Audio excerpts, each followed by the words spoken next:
Es muy triste escuchar a personas que dicen: Padre, es que por mi trabajo ya no tengo tiempo de ir a la iglesia, ya no tengo espacio para hacer mis oraciones. Es muy triste porque el trabajo es una bendición de Dios, pero a veces se nos olvida darle gracias a Dios porque tengo un trabajo. Las bendiciones de Dios nos deben acercar a Él, no alejarnos, como sucede muchas veces tristemente. Este día celebramos la fiesta de San Lucas, evangelista. Les propongo dos enseñanzas a partir de este gran personaje. Lo primero es que la profesión, el trabajo que realizas, no te debe alejar de Dios. Al contrario, te debe acercar.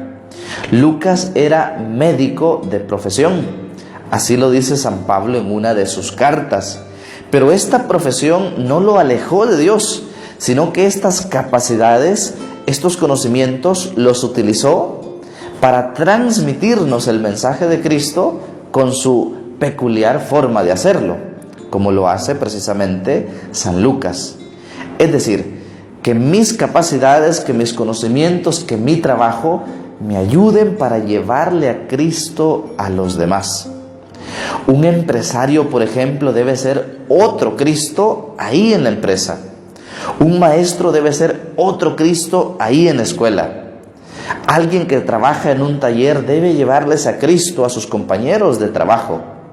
Decía San Francisco de Asís, quizá muchos no vayan a abrir una Biblia para leerla, pero van a leer tu vida. Y por lo mismo es ahí en el trabajo donde debemos dar testimonio. Ahí donde quizá nunca va a llegar un sacerdote.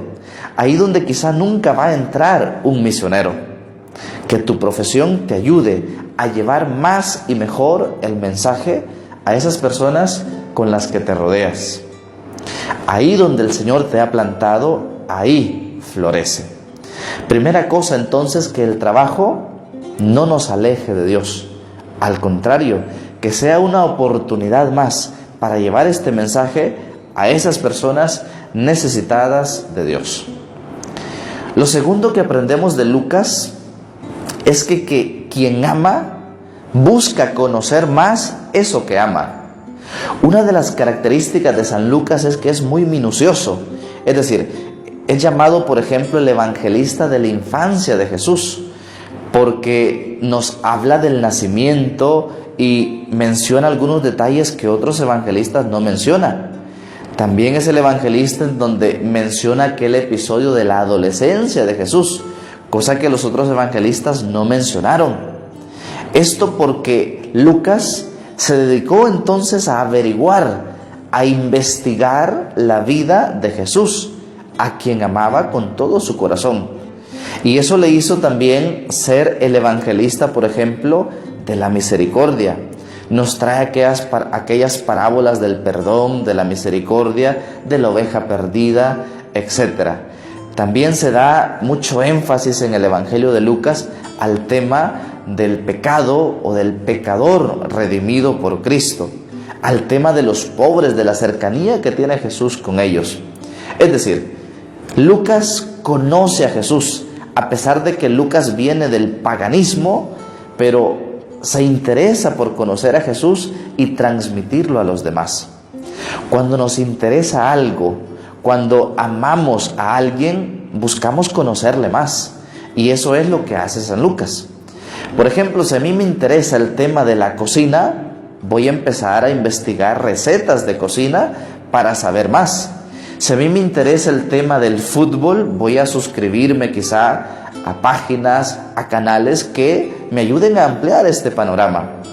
Y eso nos enseña Lucas. Él amaba a Jesús y por eso investiga, estudia y nos transmite esos conocimientos, nos transmite ese mensaje de Jesús a nosotros. Dos enseñanzas importantes que podemos aprender en esta fiesta de San Lucas: que el trabajo no nos aleje de Dios, que al contrario, sirva para llevar a Cristo a los demás. Y segundo, si amamos a Cristo, busquémosle conocerle más a través de las Escrituras, a través de los santos. Es más, queridos hermanos, ustedes que escuchan esta reflexión, hoy les propongo un reto. El Evangelio de San Lucas tiene 24 capítulos.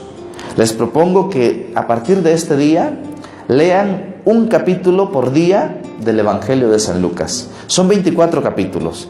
Esto significa que antes de que inicie Adviento, habremos terminado el Evangelio de Lucas si leemos un capítulo cada día. Así ya tendremos todo un panorama desde la infancia hasta la pasión, muerte y resurrección de Cristo. Además, entonces estaríamos poniendo en práctica esta reflexión. Amo a Cristo, busco conocerle un poco más. A partir de hoy, un capítulo diario del Evangelio de San Lucas. Que el Señor te bendiga. En el nombre del Padre, del Hijo y del Espíritu Santo. Amén. Que tengas un excelente día. Soy el Padre Sam.